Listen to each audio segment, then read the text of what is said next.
안녕하세요. 김유갑의 경제부동산입니다. 구독, 좋아요 부탁드립니다. 집값 하락 속도가 무섭습니다.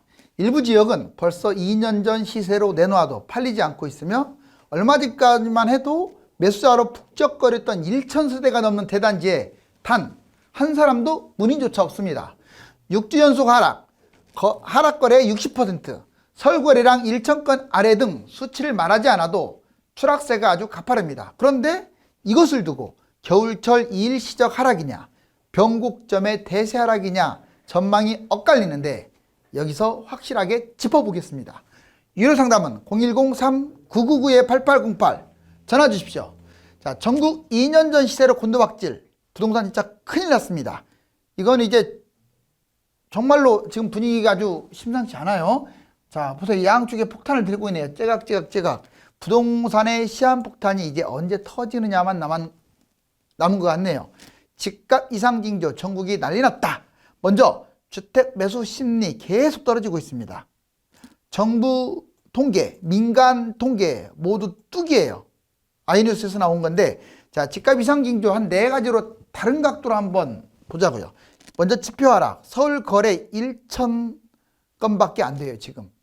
원래 10,000건 넘었다가 그 5,000건으로 내려왔다가 2,000건 하더니 이제 1,000건. 근데 매물은 6,000건이나 증가했어요. 그리고 매수 심리가 지금 갑자기 떨어진 거 아니에요. 6주 전부터 서서히 내려오다가 지금 확 내려가고 있는 중이에요. 자, 이게 KB, 부동산원, 한국부동산원 이 두 군데 다 그래요. 자, 그러면 영끌 갭 투자가 급감했다고 하는데 무슨 내용인지 볼까요? 자, 대출 규제하고 금리 인상 이 두 가지가 키포인트였죠, 이번에. 바로 이것 때문에 모두 감소한 거예요. 영끌, 갭투. 그러면 매수자가 사라졌다는 뜻이잖아요.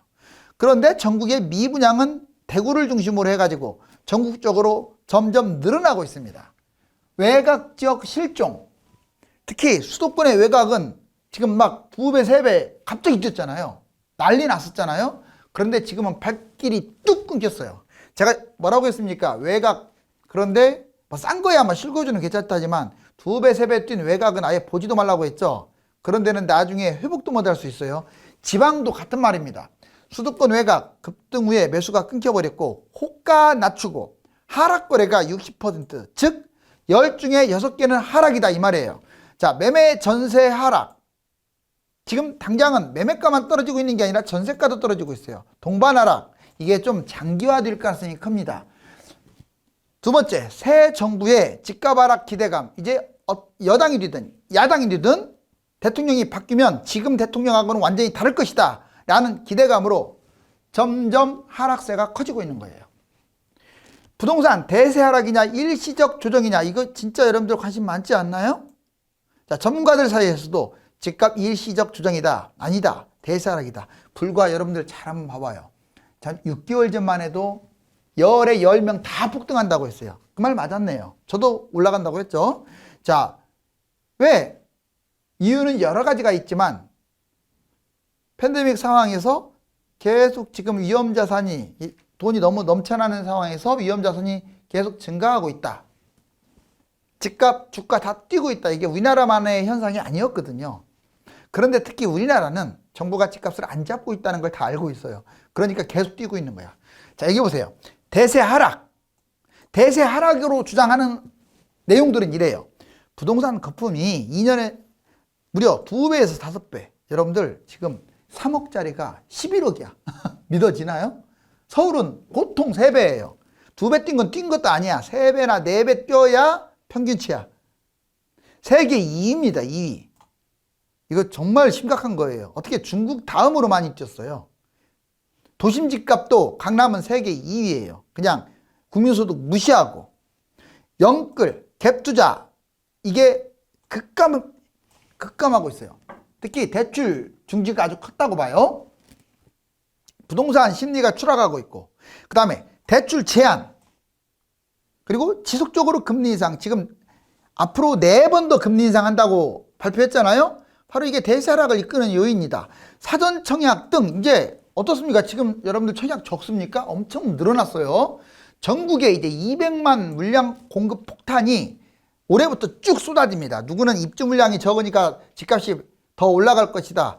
여러분들 입주 물량보다 더 중요한 게 공급 물량인 거예요. 예전에 뭐 입주 물량이 적었다고 해서 지금 집값이 폭등했나요? 입주 물량은 넘쳐나는데 집값 폭등했어요. 부동산은 심리이기 때문에 그래요. 아무래도 분양을 많이 하면 집을 매수하려고 하는 사람들이 그쪽으로 쏠려가니까 덜 뛰죠. 새 정부, 대통령이 여당이 되든 야당이 되든 누가 돼도 2에서 5년간은 집값이 떨어질 가능성이 높다. 왜? 거품이 너무 크니까. 그런데 일부에서는 일시적으로 조정할 것이다. 무슨 소리냐? 이것도 상당히 영향력이 큽니다. 저는 원래 솔직히 말하면 모든 조건상으로는 대세 하락으로 봐요. 저는. 그런데 딱 하나 가장 중요한 거의 70% 이상에 해당되는 정부 정책. 지금 정부 손 놨잖아요. 그래서 저는 일시적으로 겨울까지 좀 빠지다가 또 올라갈 것으로 저는 봅니다. 오해하지 마세요. 어쩔 수 없어요. 저는 야당 편 아니라고 했어요. 중도입니다. 여기 정부 정책이 없어요. 아예 그냥 뭐 금리 인상 이게 무슨 정부 정책입니까? 한국은행장이 하고 있는 건데 집값 잡을 생각이 없어요. 아직 지금. 그 다음에 다주택, 양도세, 중과세, 매물 잠김 아직도 심화하고 있어요. 뭐 다주택 지금 양도세, 중과세 때문에 매물이 지금 안 나오고 있잖아요. 그리고 물가 올라가고 있고 화폐 가치는 하락하고 결국 투자자들은 계속 생기게 마련이에요. 코로나 팬데믹, 전 세계 집값 상승 중이다. 우리나라만 유독 떨어질 수는 없잖아요. 물론 우리나라가 거품이 진작부터 올랐기 때문에 8년째 올랐기 때문에 많이 거품이 심한데 다른 나라가 급락하지 않는 한은 우리나라도 따라갈 가능성이 커요. 다행인 것은 지금 중국, 미국이 추락하고 있죠. 2년 이상 입주 물량 부족하다. 전세 매매가 내년 정도면 불안할 것이다. 뭐 이런 요인이 일시적 조정인데 이제 봐야겠죠. 그래서 올해는 진짜 지켜봐야 합니다. 그러면 이걸 도표로 만들어 볼게요. 지금부터 1년간 집값 흐름 예측, 매수 심리, 5월 이후에 최저. 자, 변곡점이다. 아니다. 일시적 조정하고 또 폭등한다. 자, 누구 말이 맞는지. 지금 8년 동안 폭등했다가 자, 이게 0이에요. 0. 지금 내려오고 있습니다. 현재 한 이 정도로 내려왔어요. 이 정도. 아직 0까지 안 내려왔어요. 자, 물론 거래한 금액으로는 지금 거의 0까지 온 것 같아요. 근데 지금 하락 중이고 올 겨울 정도 되면 마이너스로 완전히 전환됩니다. 여기 보세요. 2021년 10월 대출금리로 인해서 꺾이기 시작했고 자, 2022년 3월 집값 방치해서 아마 3월 달이 바닥이 될 것 같아요. 지금 집값 정부 정책이 없잖아요. 방치하는 바람에 또 올라갈 것 같아요. 왜? 대통령 선거하고 지자체 선거하니까 누가 잡아줄 사람이 없어. 그러면 언제 폭등을 하느냐? 자, 8월 달 대선 효과로 아마 또 한 차례 엄청 조금 빠지고 많이 뛰는 일이 또 벌어질 것 같아요. 안타깝지만 그렇지만 이게 중요합니다. 결국 2022년 12월 1년밖에 안 남았죠. 여당이든 야당이든 새로운 행정부가 집값을 연착륙시키면서 아마 2년에서 5년 이게 대세 하락이라고 써있죠. 폭락할 것 같습니다. 결국은 좀 떨어진 듯 하다가 다시 또 폭등했다가 대폭락한다. 자, 부동산 폭등락 더 중요한 건 이거예요. 뭐 올라가고 떨어지는 것도 중요하지만 장기적으로 어디를 집을 갖고 있느냐 해보세요. 자, 이게 경기도 지도예요. 서울 여기 보이시죠? 좀 진한 거. 서울 되게 조그만하죠. 경기도 포천보다도 작네요. 크기가. 자, 즉 20분의 1 정도 돼요. 인천 본토는 이만하고 그냥 강화군이나 뭐 변방은 더 크네요. 자, 그러면 경기도, 서울, 인천 이게 보여드려요. 제가 왜 이걸 보여드렸냐면 여러분들 여기서 앞으로 전망이 어디가 제일 좋을 것 같아요. 물론 단기적으로 보면 서울의 집값이 너무 거품이 심하니까 한 하락장만 놓고 본다면 서울이 제일 많이 빠질 거예요. 금액이 크니까. 그 다음에 경기도가 많이 빠지고 그 다음에 인천도 많이 빠지겠죠. 그런데 하락만 보면 안 돼요. 이제 중요한 건 다음 상승장이에요. 다음 상승장까지 봤을 때 결국 누가 좋냐? 볼 것도 없이 서울이 좋습니다. 이해가셨죠? 그 다음이 네모박스 친 게 경기도인데 이쪽이 좋아요. 자, 구리, 하남, 성남, 용인, 수원, 의왕, 과천, 안양, 군포 어때요? 좀 약간 강남에 가까운 남쪽이 좀 좋죠. 그 다음에 뭐 여기 남양주나 뭐 의정부 뭐 이런 데 고양시나 이런 데는 보통 같고 기타 지금 요즘 막 뛰고 있는 화성, 오산, 안성, 이천, 여주, 양평, 가평, 남양주, 의정부, 양주, 동두천, 파주, 김포, 인천, 고양 일부. 자, 이 지역들은 별로 안 좋아요. 변방이에요, 변방. 왜냐? 서울에서 멀잖아요. 자, 그럼 분석해 볼게요. 여기 보시면 A급이 서울입니다. 얘들은 지역 순위 굳이 따지자면 강남 3구가 제일 전망이 밝아요. 장기적으로.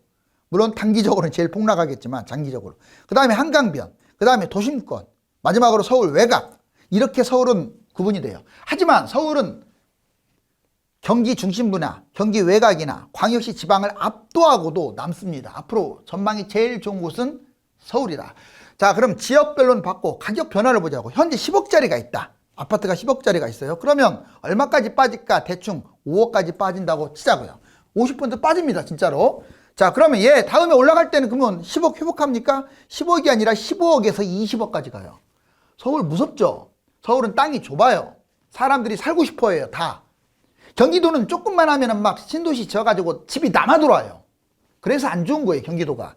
여기 보시면, 자, 이런 측면이 지도상으로 봐도 진짜 조그만하잖아요. 그리고 뭐 그린벨트 해제 안 하면 여기는 집이 늘어나는 것도 아니야. 재개발, 재건축이지. 자, 그 다음에 기간별 시세 보자고요. 하락 4년 했다면 회복하는데 2년밖에 안 걸려. 4년 떨어진 걸 2년 이내로 회복하고요. 신고가를 3년 동안 무려 찍어요. 그러니까 5억, 10억이 5억으로 떨어졌다가 15억에서 20억으로 뛰는 거죠. 그 다음에 B급, 이제 경기도라고 해서 다 같은 경기도가 아닙니다. 중심지역이 있고 경기도 외곽이 있어요. 땅이 워낙 크니까 웬만하면 서울 중심으로 못 간 다음에 경기도 중심으로 가세요. B급입니다. 보세요. 주요 신도시가 일단 제일 좋고요. 신도시도 안 좋은 신도시 빼고 좀 괜찮은 곳들. 신도시나 택지지구 좋고, 그 다음에 자, 이런 도시가 좋아요. 과천, 한 글자만 써놨죠. 성남, 하남, 용인, 그 다음에 안양, 수원, 의왕. 이 정도가 중심부라고 볼 수 있어요. 그 다음에 재밌는 것은 똑같은 10억이 하락 5년 서울하고 똑같이 했는데 얘들은 서울보다 왜 안 좋다고 보냐. 아까 서울은 15에서 20억까지 뛰는데 얘는 8억에서 15억. 본전치기도 못하는 게 생기고 중심부인데도 15억으로 신고가 찍고 꽤 가는 것도 있어요. 그렇기 때문에 같은 가격이면 서울이 낫다. 자, 이번에는 이제 C급 경기 외곽을 볼까요? 여기는 더 심각해요. 자, 그러면 나머지가 다 경기 외곽으로 보면 돼요. 인천, 군포, 시흥, 안산, 김포, 그 다음에 화성, 평택, 파주, 양주, 오산, 뭐 이런 등등등 기타 군 단위들. 자, 그 다음에 가격 변화. 10억짜리가 똑같이 떨어졌다. 하락 5억. 다 똑같이 하락 5억 했다면 얘 다음에 상승장에 7억밖에 안 가거나 일부는 12억까지. 즉 10억이 떨어져 가지고 7억에서 끝날 수 있어요. 아니면 일부는 12억까지. 이건 상당히 중요해요. 지금 보면은 점점 밑으로 내려올수록 신고가율이 적죠. 그리고 얘는요, 하락이 4년이고 회복하는데도 5년이나 걸려요. 상승해도 회복을 못한다 이 말이에요. 아까 경기 중심부보다 더 걸리죠. 얘는 4년인데 얘는 5년. 신고가 1년밖에 안 찍어요. 여러분들 최근에 봐봐요. 집값이 2014년부터 뛰었는데, 자, 제가 말한 이 외곽 지역 언제부터 뛰었어요? 20년, 21년, 20년에 뛴 것은 그나마 좋은 지역이야. 21년 올해 와서 많이 뛰었잖아요. 올해 뛴 곳들은 다 안 좋다고 보시면 돼. 왜 이제 뛰었겠어요? 호재가 있으니까 뛰었다고 해. 천만에. 거기는 사람들이 선호하지 않아. 개나 거리나 소나 말이나 다 뛰니까 얘도 뛴 거예요. 자, 그 다음에 그러면 안타깝지만 수도권 외곽보다 안 좋은 데가 어디냐? 광역시 지방이에요. 알았어요? 자, 좋다고 생각하지 마세요. 인구는 급감하지, 산업체는 해외로 이전하지. 예전에 2016년부터 19년까지 폭락을 한번 했었잖아요. 그때 아주 위험했어요. 얘들은 수도권보다 더 늦게 뛰었잖아요. 보세요. 자, 그래도 순서를 정하면 세종이 으뜸인 것 같고, 대전. 앞으로 부산보다 대전이 나아요. 왜? 수도권에 들어갑니다. 대전도. 그 다음에 부산, 대구, 울산 이 순서예요. 그리고 기타는 군소 단위. 뭐 창원이라든가 김해라든가 뭐 그런 등등등. 자, 그 다음에 가격 변화. 현재 10억이다. 그럼 얘가 하락 똑같은 5억이 됐다. 자, 안타깝지만 상승할 때도 5억으로 끝나버리는 아파트가 나올 수도 있고요. 10억에서 잘해야, 진짜 잘 가야봤자 12억. 신고가 조금 더 찍을 수 있어요. 그러니까 여러분들이 지금 지방 아파트 비싼 것들은 조심하세요. 물론 일부 예외도 있을 수 있죠. 10억짜리가 20억 신고가 찍을 수도 있어요. 그런데 분명한 것은 수도권보다 위험한 것은 맞아요. 왜? 지방 사람들이 수도권으로 옮겨오니까 그래요. 자, 하락 4년 했으면 회복하는데, 자, 여기 2년이라고 했는데 5년 걸립니다. 회복도 똑같아요. 자, 신고가. 자, 1년. 상당히 시간이 많이 걸리죠? 자, 이번에는 위험자산 볼까요? 자, 부동산 주식 자금이 이탈되기 시작했다. 자, 위험자산이 뭐냐면 안전하지 않는 자산. 가장 안전한 자산은 뭐냐? 화폐예요. 달러나 현금. 그러면 위험자산이 뭡니까? 바로 지금 말씀드렸던 주식 부동산이에요. 얘들 보세요. 이 파란 게 매도자가 많은 거고 빨간 게 사는 사람, 매수자가 많은 거예요. 자, 보세요. 지금 파는 사람은 좀 줄어드는 듯 하다가, 그러니까 이때 많이 뛴 거죠. 줄어드는 듯 하다가 다시 좀 어떻게 됐어요? 늘어나고 있죠, 여기 파란 거. 그런데 빨간 게 매수자인데 엄청 늘었다가 어때요? 확 줄고 있죠. 크로스 됐네요. 자, 여기 지금 몇 가지 나왔어요, 이렇게. 지금 파는 사람은 늘고 있고 사는 사람은 줄고 있고, 이거 전국이라고 써 있잖아요, 지금. 지금 이미 크로스 됐다. 이 말은 집값이 떨어지고 있다는 뜻이에요. 자, 그리고 이번에 코스피도 보자고요. 자, 2000에서 맴돌다가 코로나 팬데믹 때 거의 1400까지 떨어졌던 게 여기 지금 3000까지 날라갔어. 그러더니 여기 보세요. 점점 내려가고 있죠. 3300까지 찍었던 게 3000에서 왔다 갔다 하는 거야. 자, 무슨 말을 들려고 하냐면 지금 자산시장 자금이 이탈. 여기는 부자들이 지금 집을 팔고 있고 여기는 외국인 기관들이 서서히 줄이고 있어요. 또 금융위기라는 어떤 그런 악재도 있기 때문에. 자, 매물은 늘고 수도권 아파트 팔자로 돌아섰다. 그럼 근거자료 보자고요. 아파트값 하락, 서울 매물 한 달 새 6천 건 증가했다. 서울경제. 여기 보면 수도권 111.9까지 갔던 매매 수급지수가 105.9, 104.9, 지금 10월 3주 갈수록 줄어들고 있죠. 자, 서울 보세요. 107.9까지 찍었던 게 101.6으로 100이 붕괴될 우려예요. 100 이하로 떨어지면 사는 사람이 더 싸게 살 수 있다는 거예요. 자, 그런데 KB는 더 심각해요. 보세요. 수도권 팔자로 돌아섰다. 117까지 갔던 곳 수도권이 지금 91까지 떨어졌어요. 이제 완전히 팔자로 돌아섰네요. 그 다음에 전국 109가 90, 서울 105가 86. 자, KB는 오히려 한국 부동산원보다 더 추락을 지금 말하고 있죠. 이번에는 시세 보자고. 매매 전망지수 말고 시세. 자, 실질적으로 수도권, 이게 0입니다. 0은. 자, 수도권 1.8까지 갔던 게 1.27 급락하고 있죠. 그 다음에 서울 1.6까지 갔던 게 1.10. 그리고 광역시 기타도 계속 떨어지고 있어요. 아직 0까지 떨어지지는 않았는데 이렇게 내려올 거예요. 올겨울에. 이렇게. 자, 그 다음에 한국 부동산원 보자고. 이거 KB입니다. 얘는 한국 부동산원. 보면 전국 쭉 이렇게 수도권 내려가고 있고, 수도권이 지금 제일 뜨겁죠. 그렇지만 내려가고 있어요. 자, 그 다음에 전국 내려가고 있고, 서울 내려가고 있고, 지방 내려가고 있고, 지금 어느 곳 하나 상승하는 곳이 없네요. 두 곳 보니까. 이제 0으로 밑으로 빠지겠죠. 이게 0이니까. 자, 그 다음에 공급 물량 들고 집값 위기 신호에 매물 급증, 수도권 연도별 4분기 물량, 자, 분양 물량. 자, 보자고요. 지금 입주 물량이 자꾸 부족하다고 집값 폭등 쪽으로 유도하는 분들이 있는데, 부동산은 심리입니다. 제가 말씀드렸잖아요. 2006년부터 2010년까지 폭등장이었잖아. 옛날에 버블 세븐에서. 이때 입주 물량이 제일 많았어요. 그런데도 폭등했어요. 그 다음에 거꾸로 2010년부터 13년 입주 물량이 진짜 없었어요. 대폭락했어요. 분양 물량도 없었고, 그 다음에 2014년부터 지금 현재 21년까지 계속 올랐는데, 8년째 올랐는데 입주 물량 2기 신도시 엄청났습니다. 근데 왜 폭락을 해야 하는데 폭등을 했어요. 지금 반대로 가고 있잖아요. 3번 연속. 자, 이번에 입주 물량 지금 현재는 줄어들고 있겠죠. 당연히. 과거 반대로 3번 갔는데 이번에 입주 물량 준다고 폭등한다고 말 같은 소리 하라고 하셨어요. 자, 분양 물량이 늘고 있어요. 왜? 사전청약부터 시작을 해서 3기 신도시 택지지구 분양 물량이 늘어나면 집값이 떨어집니다. 여기 공급 물량 보세요. 2021년 엄청나죠. 그 다음에 내년도 엄청나요. 계속 엄청납니다.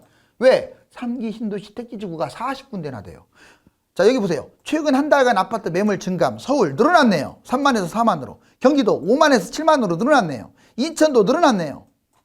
지금 수도권 다 늘어났죠. 지방도 늘어났어요. 자, 서울 아파트 거래량은 또 급감이에요. 보세요.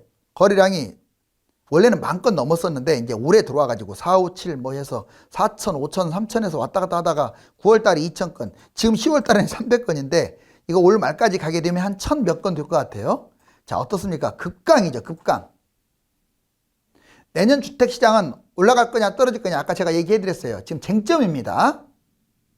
올해 아파트 매입 29%가 외지인. 여기 보시면 16년부터 21년까지. 자, 투기 세력을 더 안 잡고 있어요. 방치하고 있다는 말은 제가 괜히 하는 말 아니에요. 여기 보세요. 28.6. 외지인들은 아무래도 그 현지인보다 투기가 강합니다. 전세 끼고 투자하거나 외지인들이 왜 갑자기 집을 이렇게 많이 사요? 이건 정책적으로 막지를 않으니까 그렇죠. 여기 보세요. 자, 더 웃기는 게 있어요. 지금 기획재정부에서 집값 떨어뜨리겠다 경고하고 홍남기 기획재정부 장관 겸 부총리, 자, 떨어뜨리겠다고 해놓고 그렇게 경고까지 한 사람이 내년에 5%나 집값이 올라간 것으로 지금 책정을 했어요. 웃기지 않아요? 집값 잡을 생각은 안 하고 올릴 생각만 하고 있어요. 이렇게 예산안을 짤 때. 이런 사람 말을 어떻게 들어요? 참 슬픈 현상입니다. 그렇지만 그러면 당신 얘기는 뭐냐? 올 겨울부터 빠질 확률도 아주 커요. 단 조건이 있어요. 정부가 좀 집값을 이렇게 잡아줬으면 좋겠어요. 대책 안 나오면 또 올라갑니다. 올 겨울에 빠졌다가. 지금 벌써 5년째 그랬어요. 5년째. 정책 때려가지고 추가 대책이 안 나오니까 다시 또 올라간 거야. 이 다시 올라갔다는 것은 방치한 거예요. 방치. 자, 전국 2년 시세로 곤두박질. 근데 큰일 난 건 맞네요. 왜냐? 이제는 올해 빠지든 내년에 빠지든 뭐 조금 올라가 봤자 뭐 해요. 결국은 8년 동안 거품으로 2배에서 5배 뛴 것들 무너질 위력인데, 대사하락이 들으면 정부의 부동산 연착륙 정책이 필수적인데 아직 이렇다 할 대책이 없기 때문에 좀 더 지켜봐야 합니다. 분명한 것은 1년간 더 오르든 지금 하락을 하든 상투 시세는 분명하므로 조심해야 합니다. 감사합니다.